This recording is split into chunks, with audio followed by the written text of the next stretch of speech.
সকলকে শুভ সন্ধ্যা বলে শুরু করছি। অর্থাৎ বলার ভাষা হারিয়েছি, কারণ এই যে ছবিগুলো আপনারা দেখতে পাচ্ছেন এখানে দেওয়া আছে, এইগুলো এখানে দেওয়ার পর আর বলার কিছু অবশিষ্ট থাকে না। আজ প্রায় এক বছর থেকে এই দুর্বিষহ যন্ত্রণা চলছে আমাদের প্রত্যেকে। 2016 সালে যারা চাকরি পেয়েছিল, যারা যোগ্য এবং নিজের দমে চাকরিটা পেয়েছিল, তাদের যে কি দুর্বিষহ অবস্থা চলছে আজ এক বছর থেকে, এটা যারা চোখে দেখছেন তারা বুঝবেন, যারা জানেন না তারা বুঝতে পারবেন না। এই যে 3টে ডেড বডি যাদের ছবি আপনারা দেখতে পাচ্ছেন, রিসেন্টলি মারা গেছেন সুবল স্যার। সুবল স্যার প্রত্যেকটা লড়াইয়ে আমাদের সঙ্গে ছিলেন। জয় চ্যানেল হোক, বিকাশ ভবন হোক, এসএসসি অফিস হোক, প্রত্যেকটা লড়াই একই সঙ্গে আমরা লড়াই করেছি। পাশাপাশি বসে আমরা খাবার খেয়েছি, একই সঙ্গে আমি গল্প করেছি, এসেছি, কেঁদেছি, একসঙ্গে করেছি। হঠাৎ করে তার স্ট্রোক হওয়ার কারণ কি? কারণ এই দীর্ঘ 1 বছর 1.5 বছর থেকে যে মানসিক যন্ত্রণা চলছে, সেখানে এই বেঁচে থাকাটাই যেন একটা অদ্ভুত আশ্চর্যজনক ঘটনা। কারণ এই 15,000 15,500 যোগ্য শিক্ষক শিক্ষিকাদের মানসিক মনের উপর যে কি চলছে, সেটা যারা অনুধাবন করতে পারছেন তারা বুঝতে পারছেন যে বেঁচে থাকাটাই একটা চ্যালেঞ্জ। কারণ প্রতিনিয়ত প্রেশারের ওষুধ খাচ্ছেন তারা, সুগারের রোগী হয়ে যাচ্ছেন তারা, কোন রকম দোষ না করে তাদেরকে দোষ না করে তাদেরকে শাস্তি পেতে হচ্ছে। সেই শাস্তি সেই দোষীদেরকে দেওয়া হয়েছে। এখানে দোষী এবং নির্দোষকে একই শাস্তি দেওয়া হয়েছে। এটা ভারতবর্ষের কোন আইনের লেখা আছে আমাদের জানা নেই, আমরা আইন আবার নতুন করে শিখছি। এখানে সরকারি দুর্নীতি যেমন আছে, তাদের আধিকারিকদের দুর্নীতি যেমন দায়ী, এবং সেই সব অযোগ্য শিক্ষক যারা পয়সার বিনিময়ে চাকরিটা কিনেছিলেন তারা যেভাবে দায়ী, এবং সরকারের বেশ কিছু চামচা যারা এই টাকাগুলো আত্মসাৎ করেছিলেন তারা যেরকম দায়ী, যেরকম আমরা বিচার ব্যবস্থাকেও এই দায়ী থেকে মুক্তি দিতে পারছি না। কারণ যে বিচার ব্যবস্থা, তাদের বিচার ব্যবস্থার উচিত ছিল যে যারা দোষী তাদেরকে দোষী সাব্যস্ত করে শাস্তি দেওয়া, এবং যারা নির্দোষ তাদেরকে সেখান থেকে অব্যাহতি দেওয়া। সেই বিচার ব্যবস্থাও তাদের যে কাজ সেটা সঠিকভাবে করতে পারেনি। বিচার ব্যবস্থা জাজমেন্টের প্রথম লাইনে লেখা হচ্ছে যে সময়ের অভাবে আমরা কেসের গভীরতায় যেতে পারলাম না। এটা বিচার ব্যবস্থার প্রথম লাইনে লেখা হচ্ছে, একটা জাজমেন্টের প্রথম ফার্স্ট লাইন, যে সময়ের অভাবে আমরা এই কেসটার গভীরে যেতে পারলাম না।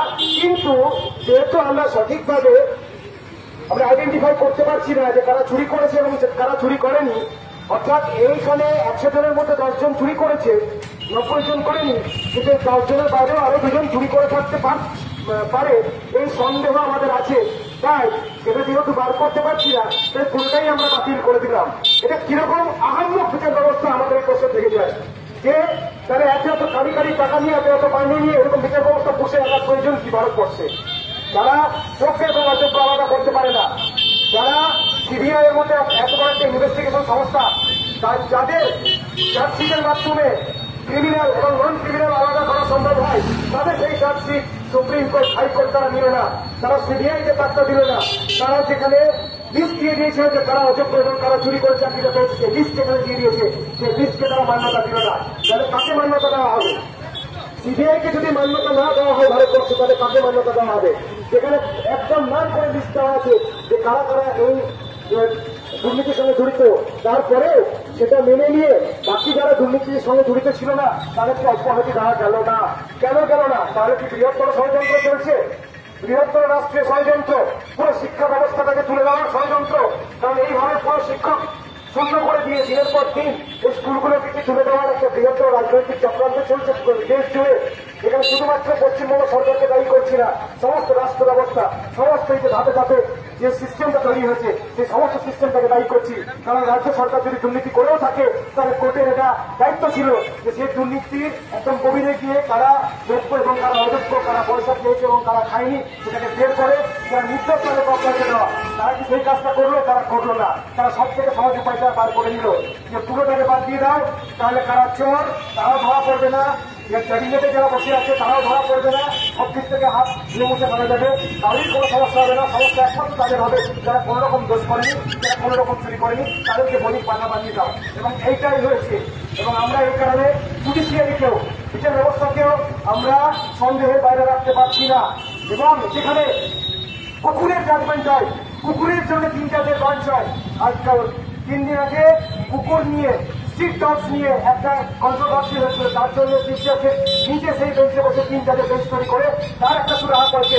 সেখানে মানুষ 15,000 যোগ্য শিক্ষক শিক্ষিকা এবং তাদের ফ্যামিলি কোন রকম দোষ না করে তারা দিনের পর দিন যে মারা যাচ্ছেন, স্ট্রোকে ভুগছেন, তাদের মানসিক যন্ত্রণার মধ্যে যাচ্ছেন, কোন যাদের মনে হয় না যে তাদের নিয়ে একটা স্পেশাল বেঞ্চ গঠন করে সেটার একটা সুরাহা করা উচিত, এটা মনে হয় না। এই হচ্ছে আমাদের ভারতবর্ষ এবং এই হচ্ছে আমাদের বিচার ব্যবস্থা এবং এই হচ্ছে আমাদের রাজনৈতিক অবস্থা। এই মুহূর্তে যারা কুকুরকে বেশি প্রাধান্য দেয় মানুষের থেকে, মানুষ দিনের পর দিন মরে যাচ্ছে, এই যে লাশ করে এখানে পড়ে আছে এবং এখানে দাঁড়িয়ে আছে জীবন্ত লাশ, এখানে অনেকগুলো জীবন্ত লাশ এখানে দাঁড়িয়ে আছে, তাদের মনে হয় না যে এদের বিচার পাওয়ার প্রয়োজন আছে। তাদের মনে হয় যে রাস্তার কুকুর বিচার পেতে পারে কিন্তু মানুষ পেতে পারে না। আমাদের সঙ্গে কুকুরের কোনো শত্রুতা নেই। আমরাও চাই যে যারা প্রাণী তাদের সঙ্গে অন্যায় না হোক, কিন্তু যারা জীবন্ত লাশ হয়ে ঘুরে বেড়াচ্ছে, যে মানুষগুলো যারা ছাত্রদের চাকরি করলো, যারা তাদের সমস্তটা দিয়ে দিল, তাদের কেন বিচার হয় না? এই প্রশ্ন আমার থেকে গেল এখানে এবং এই প্রশ্ন আমার আজীবন থাকবে। তাদের পরীক্ষা নেই, তাহলে যাই করুক, এই যে লোকটি মারা গেলেন, সুমন স্যার মারা গেলেন, এই যে মৃত্যুর যে দায়, এখান থেকে কেউ হাত ধরে দিতে পারবে না। রাজ্য সরকার তার বিরোধী যারা এই চক্রান্ত করে তারা এটাকে ক্যান্সেল করিয়েছিলেন এবং সেই বিরোধী বিলগুলো যারা দিনের পর দিন